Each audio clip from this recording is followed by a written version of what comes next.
What up, Vibers? It's Kai. Welcome back to another episode of the Vibe with Kai podcast. I want to start off by sending a huge welcome to all of the listeners and viewers tuning in from all over the world. Whether you're listening on your commute or watching on YouTube or just hanging out at home, I am so thankful that you're here with me today. I am incredibly excited for you to catch this week's episode because my guest today has lived a life that is honestly hard to wrap your head around. Today, I'm talking with Tegan Broadwater. Tegan is a former undercover narcotics officer who infiltrated one of the most dangerous gangs in Fort Worth, Texas. He is the author of the book Life in the Fishbowl, but he's also a professional musician, a CEO, and a podcaster. In this episode, we talk about his time undercover. Yeah, sure. But what I really enjoy about this episode and this conversation, and why I want all of you to hear it, is that we dig deep into resilience. We talk about what it takes to reinvent yourself when life throws you this massive curveball, and how he found unexpected empathy in a place where he was supposed to be finding the bad guys. If you ever felt stuck or like you're wearing a mask or you're just trying to get through the day,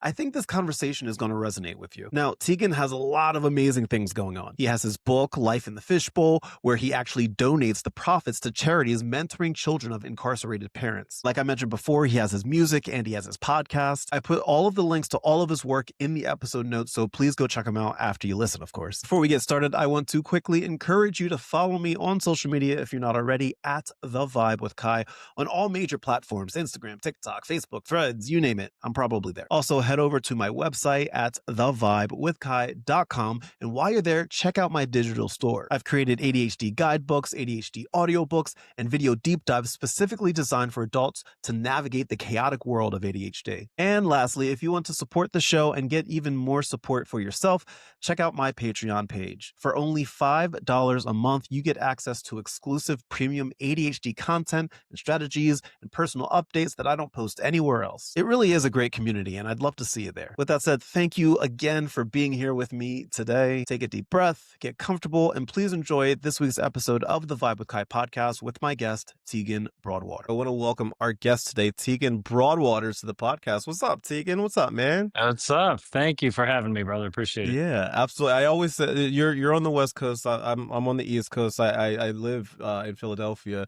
but I always say that I'm West Coast by heart, and I came this close to moving to San Diego last year. So one day I'll be out there, my friend. One day. It doesn't. If you're an Eagles fan, it doesn't count. You're not welcome You know anywhere what? else. You know what? I'm actually not. I'm actually a Cowboys fan. I'm actually a Okay, Cowboys bring fan. it. Yes, Okay, there you yes. go. I'm a Cowboys fan in Philadelphia, so I apparently don't like living. And Well, well, if it's any consolation, I live in Fort Worth, Texas, primarily, which is Fort Worth, Dallas, and yes. it's still just as miserable there these days.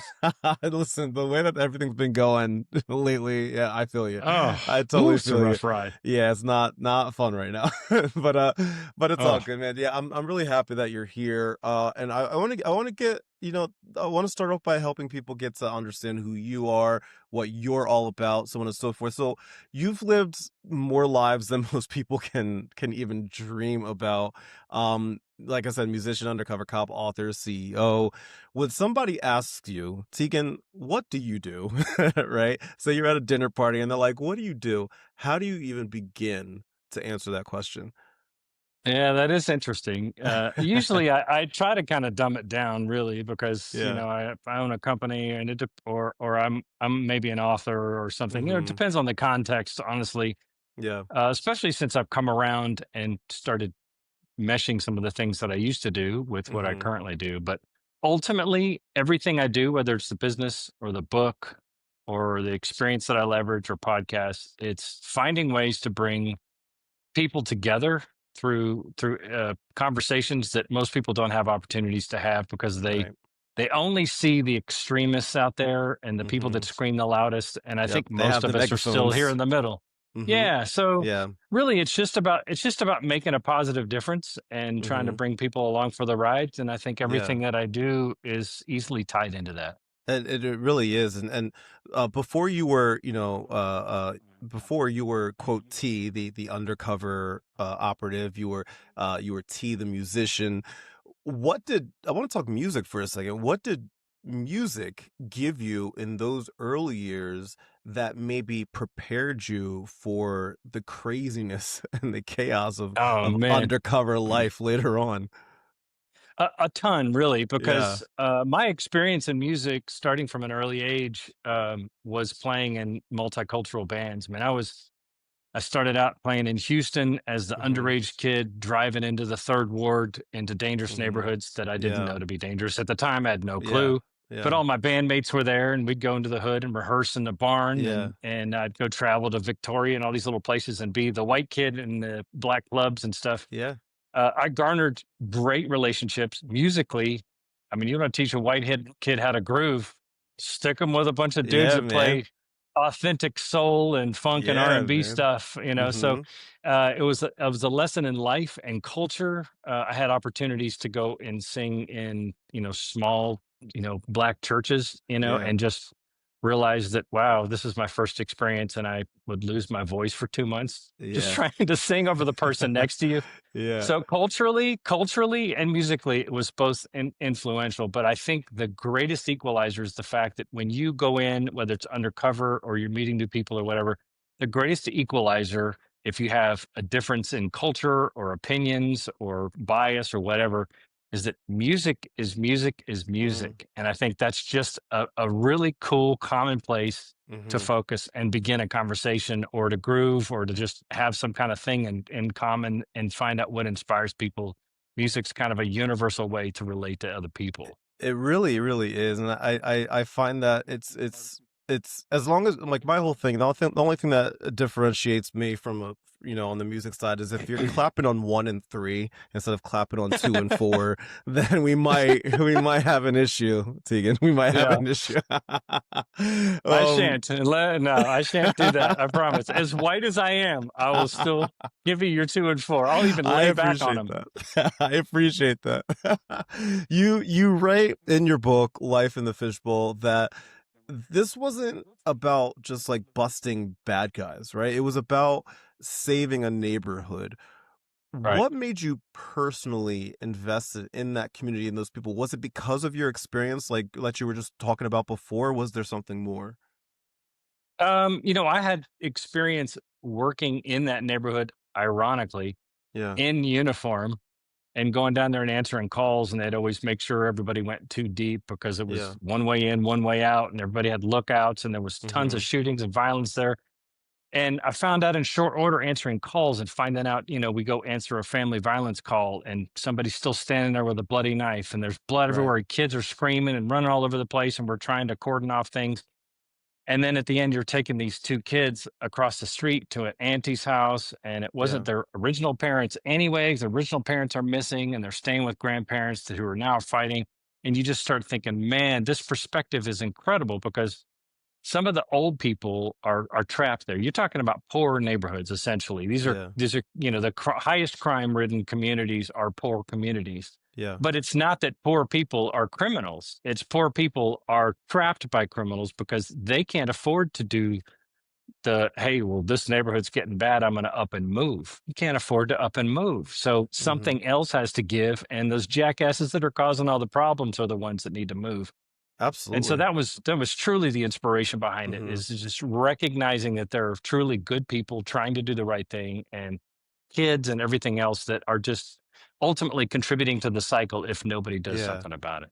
Absolutely, and there might be people that are either because people can either watch this or listen to it, but there might be people that are looking at you right now, being like, "How in the world did a blonde hair, 6'1" guy Yeah. infiltrate one of the most dangerous Crip sets in the entire country? What do you think made them trust you? It took time. I don't want to make it sound Yeah, easy. sure. It didn't take a couple days. It And was no. no, and my bosses, when I went to my boss Yeah, and an informant both, I just went and like pitched this whole thing because of all the right. issues that they were having. I was like, man, I think going in and getting ahead of the snake by going in undercover and Yeah, killing them from the inside, yeah, they laughed their asses off. They thought it was funny too, because again, you just look at me. But ultimately, there's two prongs to it. One, I leveraged the dope game because, Mm-hmm. gangs leverage criminal activity to Yes. fund what they do. So Right. they're selling dope, they're selling guns, they're running prostitutes, all this stuff. Mm-hmm. So I leveraged dope as my Yeah. cover. I just said, look, my source got busted by the feds in South Texas, and I just came up here from Austin, and Mm-hmm. I'm trying to get a new hustle going. And so it gave me an air of experience Yeah. and gave me less of an air of competition and more like a potential opportunity. And I Mm-hmm. also played extra ignorant to the gang thing, so Sure. that I literally would put on a Steve Young jersey and cruise down there, and dudes be like, T, and Yeah. they'd give me the lecture like, "What the hell are you doing?" I said, They're like, "What? wait, What?" what? What are you talking? Yeah.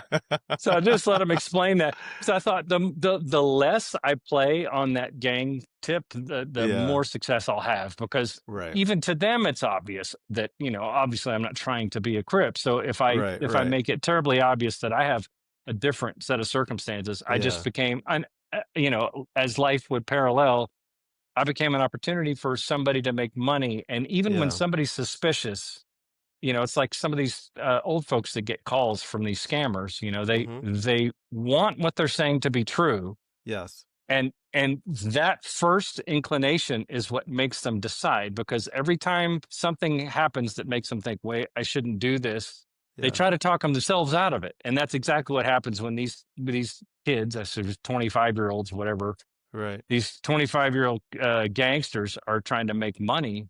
They know they should be suspicious of me, but I'm playing my Right. role right, and they're seeing other people make money off of me, so they're talking themselves into trying to Mm-hmm. do business with me. Right. Right. I want to talk about resilience and reinvention here, right? Because I find this fascinating because I think that I always love the conversation surrounding resilience and clarity of purpose, because I know that there's a lot of people that are wondering what their purpose is just in life. Looking back, for you, what moment do you think tested your resilience the most, where you thought that you couldn't push forward, but you did anyway? Oh, well, I have so many in my life Yeah. as a long living Yeah. man, as an old man, Yeah. essentially. What, 21, But 22? Yeah. uh-huh. But yeah, as in my undercover days, I Yeah. spent a lot of time trying to prepare mentally for what could happen. I'm in very Mhm. dangerous situations, people pulling guns, doing different things that I was prepared for. I know what's going to Mhm. happen when they try to say, I need you to I want you to do this bump, prove that that you want to do real business. Yeah. All that stuff I prepared for. One particular time though, this cat really wanted to do business with me. I went undercover for nearly 2 years, deep undercover. So this was a good year, 12, 13, 14 months in. And by then I was kind of already a kingpin of myself.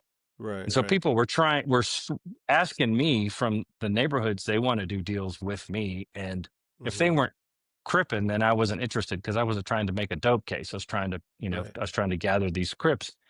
This one Crip was kind of a small time dope dealer, and I took a chance on him. And I was riding around with an informant, and this guy pulled up in this Lexus. He's like, "Man, come on, man! I've been seeing you around. Just want to do a deal. I got some good stuff." Blah blah blah. He gives me this whole speech. I'm looking over my informant. My informant gives me kind of nod, like, "Yeah, man, he's claiming or whatever." And so I'm like, "All right, look, I'm here with this cat," to point to my informant. I said, I'm here to help him out, and I can help you out at the same time, I guess. But you're a small fish, but let's just give this a shot."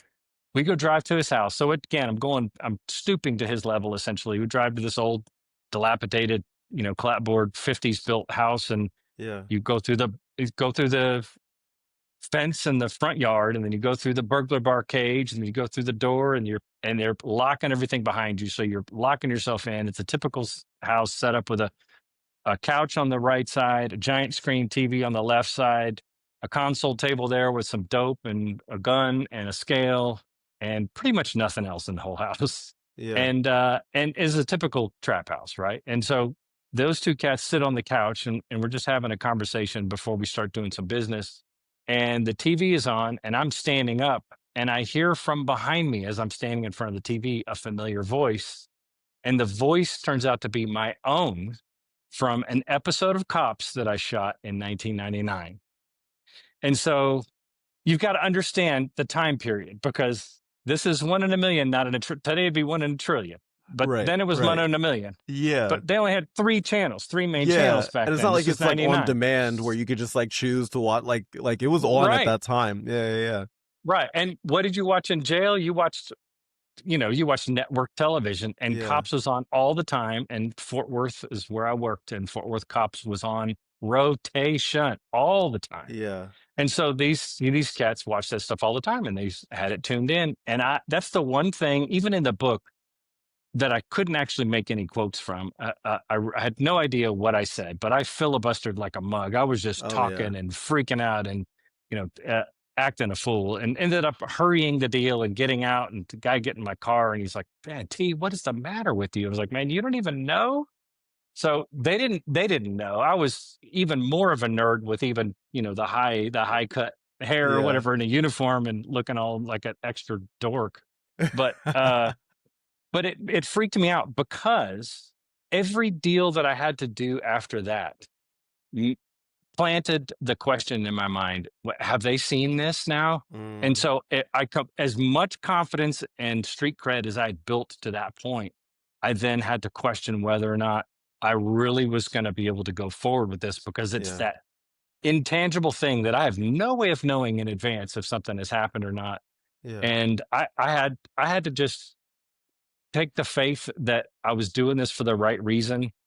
I even, went and took some risks my job in a couple of Mhm. instances to try to overcome some of the potential issues that came with having put myself on that television show, and then still trying to do this undercover thing. It seems Right. completely whack to even be working in your own city that you live in, and on top of that, have that circumstance happen. But ultimately, focusing, refocusing myself on why I'm doing this, and recognizing what the consequences would be if I let this thing fall apart now, and everybody Right. gets these little crappy little dope cases, and you still have these kingpins that Mhm. are running this giant enterprise, and you essentially conceive the entire thing after spending more than a year, was just kind of a non-starter for me. Yeah, yeah. It's interesting that, life, like, the situation obviously itself threw you a curveball, but, like, it seems like that was a big turning point just in life and perspective, where you had this giant curveball thrown your way. And I think that anybody that's listening right now, while they may not have found themselves in that exact situation, Yeah.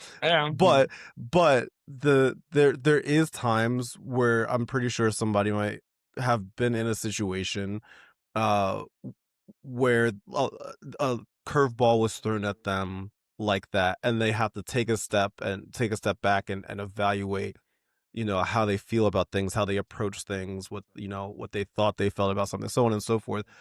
And Of that, course. I feel like, is easier to do when you're younger, right? But, like, I know a lot of people when they get older, especially if they've been struggling with, like, who they go their whole life thinking they know who they are, or that they have it all figured out, and then all of a sudden that curveball happens when they're 40, 50, 60 years old, and they're thinking, "Is it too late?"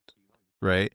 What would you say to somebody who's older, maybe 40, 50, 60, who gets that curveball later in life and they're thinking, "Man, no, it's too late for me." What would you say to them? If I'm not living proof that it's never too late, Yeah. first of all, there's nothing wrong with looking inside and making changes, because there's always going to be something to learn. And we learn the most from our worst experiences, I think. Mhm. So when you have those learning moments, take the opportunity to look inside and say, what could I have done better? Learn how to fix it, even if you're not at fault, but you might be 2% at fault. Figure out what that Yeah. 2% is. How can you be better? And then hone in on your why. Why the hell are you trying to do this? Don't Mhm. don't be so quick to concede and just say, because your mind is going to tell you it's way more comfortable if you just give this up. Look at what's Yep. happening, right? Your mind Mhm. is going to default to that. And you have to be cognizant of that as well. But as Mhm. long as you remember why you're doing it, and if you don't know why you're doing it, that's the first thing you do before you even look inside and make changes, Mhm. because there's also nothing wrong with changing your mind. If you go back and Yeah. say, why am I doing this? And you really feel like, wow, my motivation for doing this is for the sake of attention or for the this or that, and you really don't feel like that's a justifiable reason, then maybe it is a universal sign that maybe you need to change what you're doing because you need to do something that's more meaningful either to you or to others. Right. So that's what I would say is focus on why it is that you did this, and then figure out what is it worth to you to pick back up and go forward, and quit letting your mind tell you that it's easier to just lay back and go to sleep and Hmm. pick up a donut and watch TV, because Yeah. that's what all of our minds do. Absolutely. And now I want a donut, Tegan. Jesus. But but to your point though, I mean, resilience. It's when we talk about it, it does get glorified. But to your point, it is messy sometimes. Resilience is messy, and it can be hard to view it in that light. Because sometimes that resilient comes on our hardest days. I feel like, you know. Well, it's never well timed, because if it's Yeah. a bad enough experience, then, Yeah. in order for you to show resilience, you have to start from the bottom of something. So Mm-hmm. it's always ill timed for all of us. And so you Mm-hmm. just have to know it's coming. And when it does Mm-hmm. come, just know how you're going to handle it. Just follow the procedure, because you are your own guide. As long as you're conscious of what you're Yeah. trying to do, and you're trying to do something noble, then you're gonna end up coming out of it. And again, I've taken careers. This is the reason why I take Yeah. careers. Some people might call me fickle, but I'm Mm-hmm. super hyper myopic when it comes to careers and the things that I'm into. And then Right. I get so into them that I burn out because I put so much of my energy into them. And then I decide that I can't give enough to justify doing it as well as I can. And so I pick something else to do, and then Right. I just completely dive into that. And that's okay Mm-hmm. too. Again, it's Mm-hmm. just a self-analysis process. Yeah. Yeah. And you often in life and in your book you talk about like the word that stands out is empathy, right? You describe the empathy that you felt for the people that even some of the people that you were supposed to be taking down, right? Of you you course. you you had this empathy. What Could you talk a little bit about that? Can you talk about what it's like to have those surprise empathic moments when it just kind of comes out of nowhere? What did you learn from that? Um, you know, I thought I had a great deal of empathy going into this thing, because I thought I relate. I was as a creative, and then kind of coming from the music industry and knowing artists and hanging out with everybody from jocks to musicians. I just thought I'm just going to be easy because I get along with everybody. But I think as a common understanding, all of us would agree that when it comes to violent criminals, nobody likes violent criminals. And Correct. so Hmm. when I just got myself infiltrated into all this, we arrested 51 of these people at the end. It was amazing to some of the conversations that I would find myself having. And I would think, man, if it weren't for that sociopathic pill that they take every day, Hmm. that, if you cross them, then, they're going to react in such a harsh way that, that's what changes them. But outside of that issue, they're like dudes. We talk about football. Yeah. We talk about chicks, and they talk Yeah. about what are we drinking. I'll bring a 40 over. Right. We'll play Madden together, and we're doing all Yeah. this kind of stuff. And I'm thinking there isn't a damn thing different other than the fact that they have that criminal tendency, which stems from part of that cyclical thing where you grow up in the Yeah. poor community around gangs, and then you realize Hmm. that you think you see your ceiling is right here, and so the things you aspire toward even as a youngster are the pinnacle is actually what society views as a low life, because nobody likes a gangster Right. except Right. another gangster. So Exactly. but Yeah. Yeah. but these kids just they have that perception that's the highest that they can achieve, because they don't feel like there are any other options for them. And so Right. that's where it turns out. And I got to know a lot of these guys very intimately and cared for them deeply, and it was really emotionally traumatic for me when the roundup came, because all I could do then is just hope and pray, and that the judge would give this guy a break, or that he would cooperate, because I know that he has some social redeeming value and things that could redeem himself. But once I came out as T is actually an undercover cop, and these guys have been spending a year and a half hanging out with me, and me pleading with them to, man, please just listen what we're telling you to do here. If you cooperate and you talk to the U.S. attorney, then the judge is going to give you this break and blah blah blah, and I'll even testify on your behalf. Then they call bullsh on that. Yeah. Nobody's going to believe me at that point, and Yeah. that was Yeah. also heartbreaking because I was like, man, I really mean this, but I totally understand why they don't believe me. And only about four of the guys gave me an opportunity to testify on Yeah. their behalf. So I actually went up and said, look, I know I'm the arresting officer and did all this undercover work, but I really think this person has some redeeming qualities. And I'm asking the judge to please be as lenient as is reasonable because I don't feel like they deserve a harsh penalty. And once I Mhm. did that, a few others fell in line and allowed me to prove that I'm willing to do that because not everybody I would have done that for. Obviously, some of these Yeah. guys I want to be gone forever, Yeah. but Yeah. Yeah. yeah, Understandably. they're very human, very relatable Mhm. people. And there's just that one thing you got to fix. It's almost like having an addict. They're like, hey, when he Yeah. drinks, Yeah. he's miserable, but when he's not drinking, he's the greatest guy. It's the same thing here. Yeah. Yeah. You write about how you left 104 kids without a parent after Operation Fishbowl. That shit's heavy, man. That's heavy. Uh, How do yeah. you carry that reality? What keeps you from being crushed emotionally under the weight of something like that? That's a great way to put it because that's exactly the crux that I lie upon Mhm. once this thing ended. It's a very selfless job to go do undercover work because you don't get credit for any of the work you do because you stay undercover. And in my case, I had to come out and testify in front of all these people and came out so they knew who I was.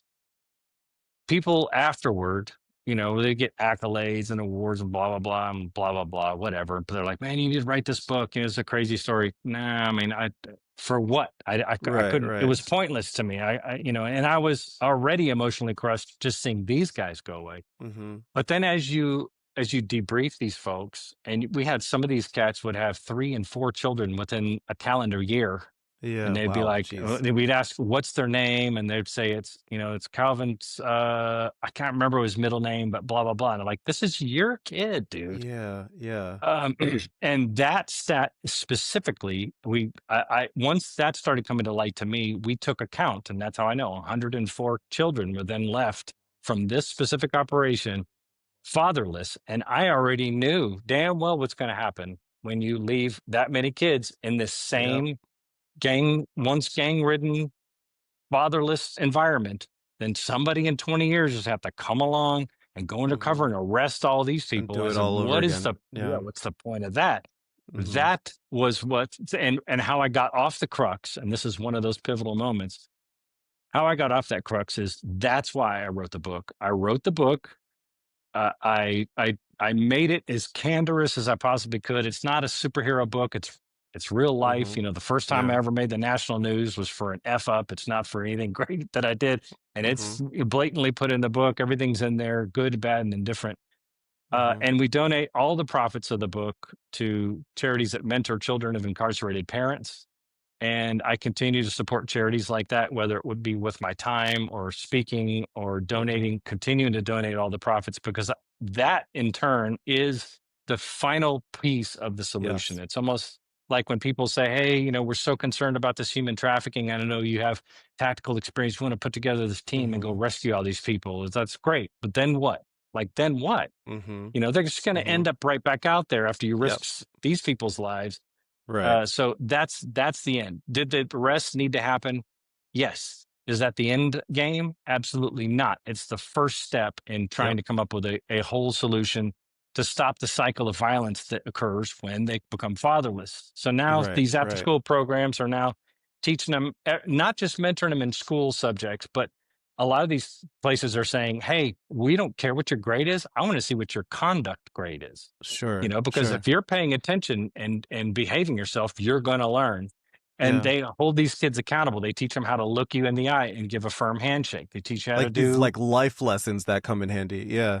yes, yeah, things Mhm. that they would never learn when you often have a fatherless environment. So Yeah. they teach them, ultimately, they teach them how to be accountable and realize that, hey, if it's a hard road or if it's an easy road, or if it's a whatever road, there's a road, and these kids are learning and then turning to different options other than going into gangs. And so Right. my only hope is that now there's some value. And honestly, I even feel like maybe because of this, there's value that some of the arrestees can feel like, man, I had to go to Mhm. prison, but at the very least, my kids are getting a better lesson out of this. And I feel like I'm kind of a martyr for a better purpose. Mhm.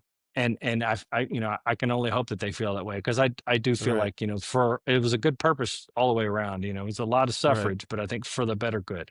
Yeah, I'm glad you brought that up because I was going to ask, like, on the flip side, the hope and the humanity, uh, uh the light that you see through this whole thing, because it's easy to talk about like the darkness. It's easy to talk about the negative side and the violence that you got to see up close or that you read about in the news.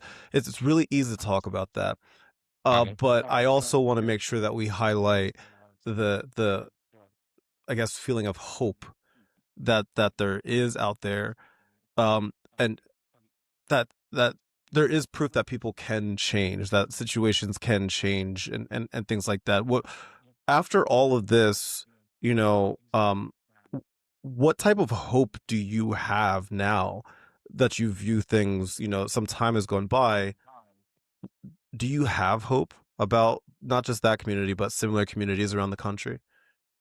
I do. I feel like it's kind of Hmm. a roadmap. I think Yeah. a lot of the stuff is proven to be successful, and I'm wonderfully, wonderfully close friends with one of the guys who was my protector in the hood that I Yeah. put in prison for 20 years, and he has gotten Yeah. out. We've been pen pals for years, and I hired attorneys and everything to try to get him out because he got so screwed on his trial, and by some of the other defendants. And he's been out now and succeeding, and I'm trying to do Yeah. everything I can to help him succeed and visit with him, and it's just been a wonderful experience. So I know, even on the other side, as long as you can give somebody a purpose Yeah. and teach them other ways, and not everybody's going to accept it, but look, there has to be consequences for your actions, but understanding that people have a reason is important. It's not an excuse, it's a reason, and understanding the reason is how we try to thwart that thing from occurring again. So I think a lot Mhm. of this case could be a great study in ways to do things right. And I don't put that on myself like I'm some kind of hero. I just, some of this stuff was luck of the draw and things that just presented themselves in front of me. Like I said, I was Yeah. trying to save this little bitty piece of the community. The case blew Yeah. up into the whole side of the city. And then it turned out in the end, actually, we're doing this for the kids that are left after all. It's not even, Mhm. constantly shifting. So Yeah. this isn't about me. It's just about a tactic that does work. I know prison isn't rehabilitative, but there are some instances where people can be grateful that they got out. And I don't know what that key is either, but I know that there needs to be still some prison reform, and people Mhm. are fighting for different versions of that. And I would support Mhm. that. But I think that does work. If you can Yeah. even, get 30 or 40% of the people that go do long prison terms to get out and be Yeah. successful and then take care of their kids while they're out, we're moving leaps and bounds in Mhm. terms of how fast we can recover communities like that. Right. Right. Absolutely. And so we talked about from a music perspective, we talked about how it was in the beginning, and now you've gone back to making music and Yeah. that being a major part of your life. So how is it different now for you, from where music was in your life? Then you go through experience all this and then back to making music now. What is that like for you now?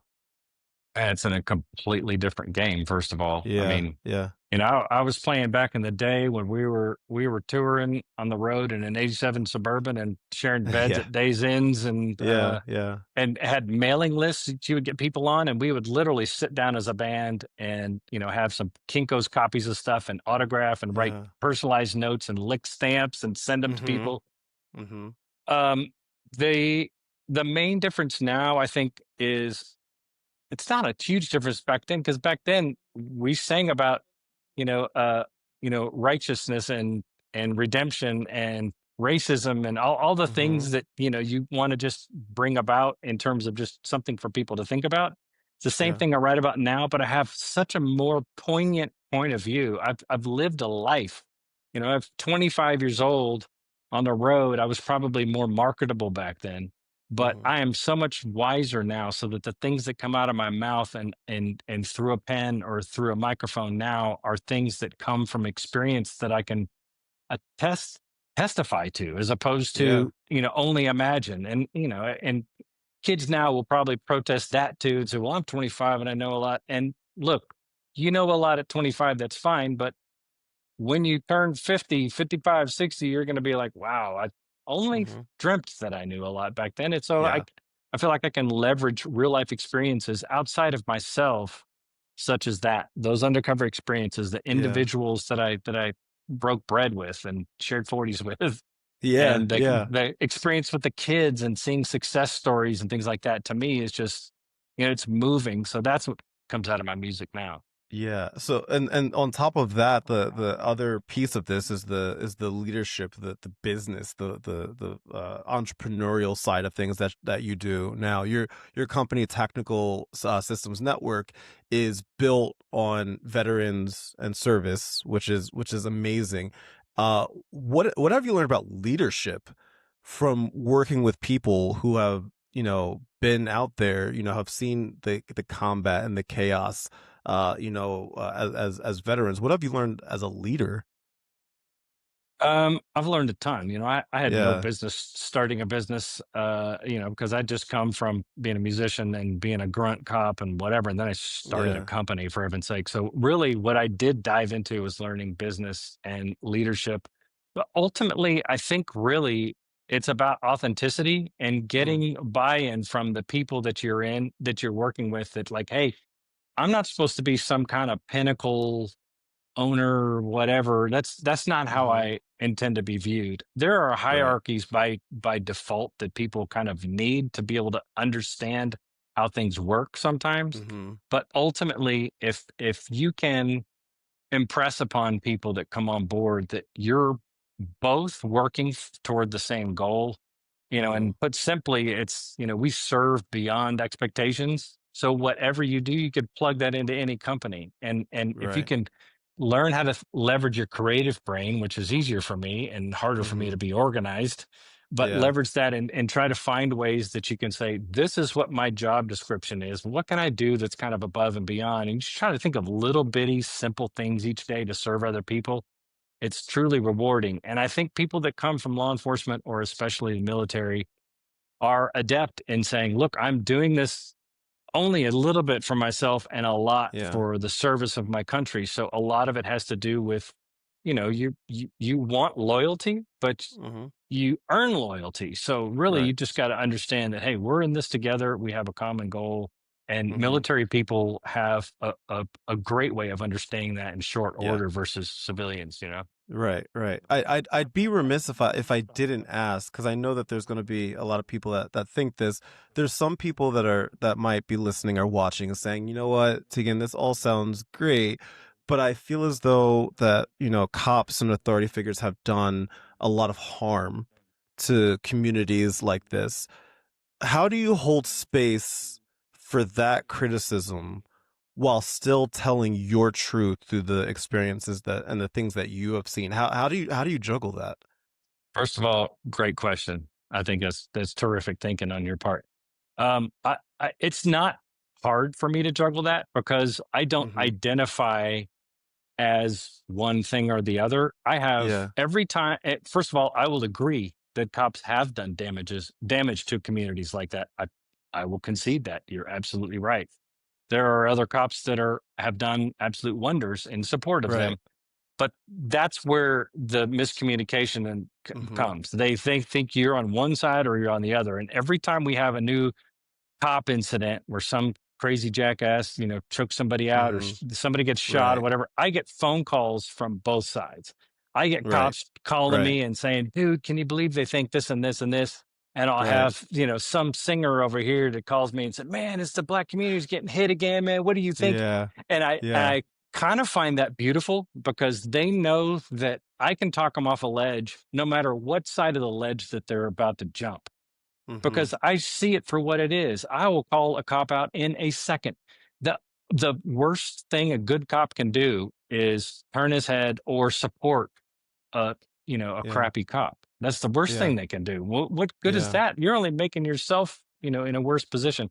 I Yeah. cannot imagine trying to be a cop today. Honestly, Oh, sure. I don't know how that's going to turn around, but I Mhm. just see it for what Mhm. it is. I feel like I have a unique, and I think it just kind of happenstance that I came from a creative community where everybody's kind of Yeah. peace and love, and we can commune and we get along with everybody. And Yeah. we came and I put myself into a cop environment where I realize, yes, there are people that cross the line and are in it for themselves, but Yeah. so is everybody. So I just learned how to discern who is who I want to associate with, and wouldn't hesitate at all, and have had my turn at calling out other cops who are crossing the Yeah. line. I will call bullshit in a second. So Mhm. that's how I square it. I really don't struggle with it at all. I'm like, hey, I see it for what it Yeah. is, and if it's if a cop's being a bad cop, I will raise my hand and say that is Mhm. a freaking shame right there. Yeah. Yeah. How much do you think film and TV play a role in glorifying some of this sometimes? Because I feel like you tell the story and people might be listening and they're like, oh, that sounds like a TV show that I watched, or a Yeah. movie that's out right now. That sometimes does glorify this. It does I can tell these interesting stories, whether they're true or not, whether they're over dramatized or not. What role do you think that the entertainment industry plays in this? I don't blame them, first of all, because they make what people want to see. And so people always Mm, blaming the movie makers or the media or whatever. It's like, hey, if you didn't watch it, they wouldn't make it. But I hmm. think it plays a huge role. I think it plays a Yeah. huge role because, especially on young minds, which is Yes. the age in which you go into law enforcement or the age in which you go into gangs, or all Hmm. those things play a role. And there are movies that would support both of those sides. You've got Yeah. movies that glorify gangsterism, and Hmm. every bad guy's favorite movie is Scarface. I mean, Yes. Scarface Yeah. is a hero, Hmm. and we Yeah. think it's funny because we're not tempted to go down that road. Yeah. But when you're going down that road, it's kind of idealistic, Hmm. Yes. and the same with cop shows and stuff. They are kind of ridiculous, but to young minds in particular, to address your question specifically, Hmm. I think to young minds in particular, it can be uh, very taxing in terms of how they interpret what is supposed to happen and what actually Yeah. does happen. Yeah, absolutely. I appreciate you answering those questions because I know that like those are two things that I know a lot of people are, as they listen to your story, it stands out to them, and I wanted to make sure that you had a chance to talk about that because that's something that especially in today's world that I think we would need to address. So I appreciate you answering that so eloquently. Um, I appreciate your time and your insight and your and sharing your experience here because again this there's so many different layers to this story and your life and the things that you've experienced, and so I have two more questions to ask before we wrap up today. Okay. You've reinvented yourself so many times as we talked about before. There's a lot of people that are going through similar things in their life. For you, what is just one small daily habit or mindset shift that you would recommend to someone who feels stuck in, I guess we'll call it survival mode, and they're looking for clarity in their life? What's like either a habit or a mindset shift that they can do every day? I think it's a great. You're kind of answering the question in your question Mm-hmm. without recognizing, I'm sure. But I think Mm-hmm. most of it is, hey, if you need to get James Clear's book, Atomic Habits, get it. But you Mm-hmm. have to form a habit, and this is the habit I think you need to form, especially people that are, whether you're lost in what you want to do or lost in the fact that, man, I've been promising myself I'm going to do this, and then you turn around and it's been 3 years all of a sudden, and you're like, I Yeah. swore I was going to start doing this. The main key is I have to make lists every day. I've got stuff in my Yeah. phone, and then I transpose it from my phone onto a yellow pad with the priorities for the day to make sure I have Mm-hmm. every single sun gun scratched out every single Mm-hmm. day. Yeah. And my main thing would be to do one thing that moves you forward toward bettering yourself in that regard, whether it be i'm gonna I'm gonna read 2 chapters in that book that somebody said would help me. I'm just gonna 2 chapters, or one Mhm. chapter, do something just to where you can Mhm. say one thing, make a note of what it is and mark it off your list. If every day you do something very little, even if it's not a chapter, even if it's, I'm going to do some research, or I'm going to listen to a podcast while I work out today, but Mhm. instead of music or whatever, I'm going to listen to that one where it teaches you how to do what I'm aspiring to do a little bit better. And that's going to be my one thing that I do. That's okay.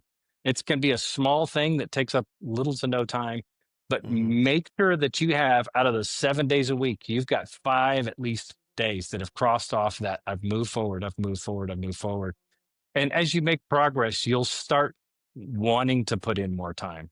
It's Mhm. not even going to be necessary to say, okay, well, this week I need to start making sure I move my 20 minutes to 30 minutes. Because when you Right. see progress, you're going to be like, damn, this is great. And you're going to Oh, start yeah. investing your time.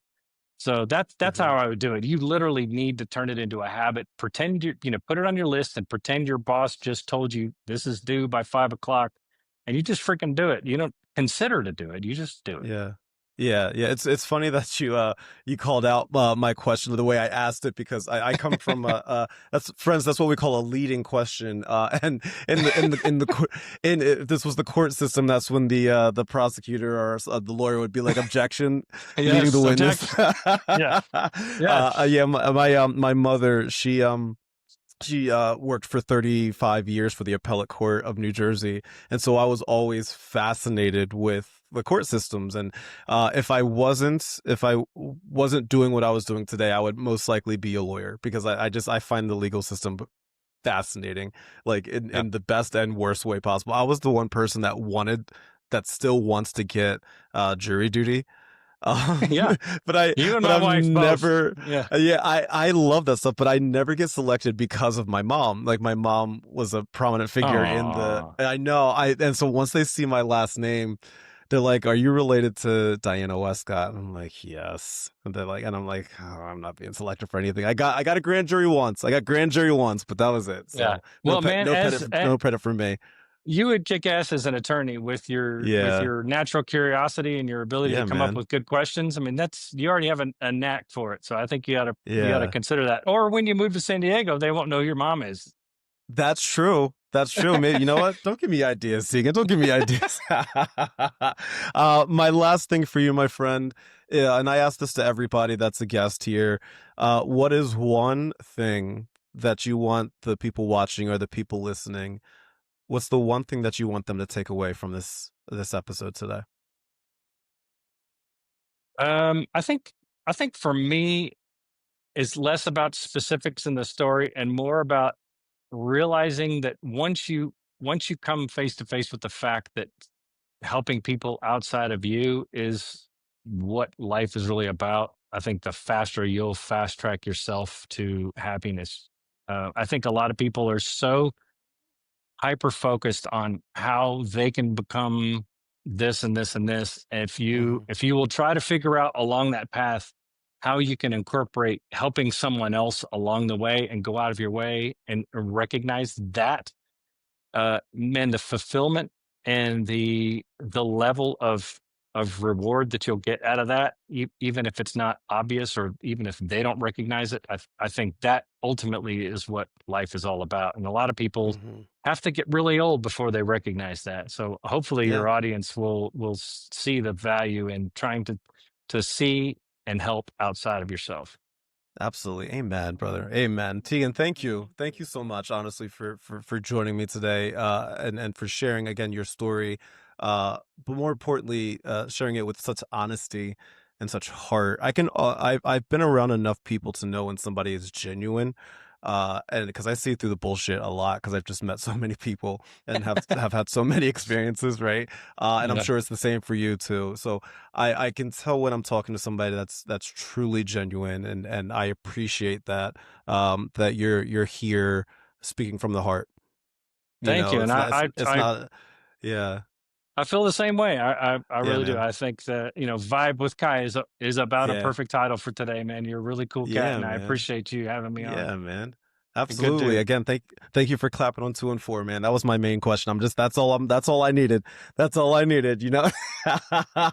Man, that was a powerful conversation. I want to give a huge thank you to my guest, Tegan Broadwater, for just being here and for being so open with me. My biggest takeaway from talking with Tegan was really about the power of perspective and empathy. Hearing him talk about the 104 children left behind after that operation and how he shifted his entire mission in life to focus on mentorship and breaking the cycle, that really hit home for me. It's a reminder that no matter what we've been through, we have the power to pivot and turn our experiences into something that helps others. I really did enjoy having him on, and I hope that you guys got as much out of it as I did. I want to remind you again that Tegan is doing some incredible work. If you want to grab a copy of his book, Life in the Fishbowl, listen to his music, or check out his podcast where he brings independent thinkers together, all of those links are in the show notes. They're waiting for you. All you have to do is click. Please go show him love. Before I let you go, just a quick reminder to follow me on social media at The Vibe with Kai across all platforms to stay up to date with everything going on in my life. And there's a lot. Also, visit thevibewithkai.com and check out my digital store. Whether you need a guidebook to help you explain ADHD to your boss, an audiobook to listen to on the go, or just a video deep dive that really helps you understand your brain, all of those resources are there in my digital store for you. And of course, don't forget about my Patreon page. For only $5 a month, you can join and get that exclusive premium content that I don't share publicly. It's the best way to dive deeper into your mental health journey with me. And if you enjoyed this episode, please do me a massive favor, like and subscribe to this podcast. Most importantly, please leave a review. It takes 2 seconds, but it really helps so much in letting other people find the show so they can join our little Viber family that we have over here. Once again, thank you so much for watching and for listening. As always, my friends, much love, good vibes. I'll catch you next time. Bye.